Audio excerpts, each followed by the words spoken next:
সালামু আলাইকুম ভাই।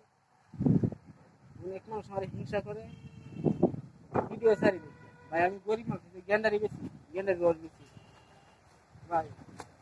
এতে এক গেলে রস একজন অসহায় মানুষের খাওয়াই, গরিব এরা না কিনা খাইছে। আমি এক গেলে রস একটা মুরব্বী মহিলারে খাওয়াই, একজন মুরব্বী পুরুষ মুরব্বী চাচারে খাওয়াই, টাকার লাগি খাইতে পারে না। এই রোদ্রের মধ্যে আয়া বারাত করে আমার সহ্য হয় না, দেখছি এক গেলে রস খাওয়াই। এতে মানুষের হিংসা করে আমার।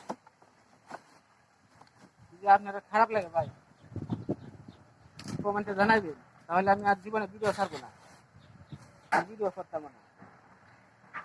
আর যদি ভালো লাগে ভাই, কমেন্টে জানাইবেন যে আজকের ভিডিওটা আমার শেষ ভিডিও। যদি আপনারা মন্তব্য করেন তাহলে আমি আর ভিডিও ছাড়বো না। দেখেন আমি আসলে গরিব মানুষ, জ্ঞানের রোড বেচা চলি। আর ভিডিও করা ভাই পেশা না, বড় ইউজার না। এই যে হালকা পাতলা একটা দুটা ভিডিও ছাড়ি, কি কস? আপনারা দেখেন এগুলো ভালো লাগে ছাড়ি। আপনারা মন্তব্য করেন তাহলে আমি ভিডিও আর ছাড়বো না, আর এই মোবাইল আর চালাইতাম না।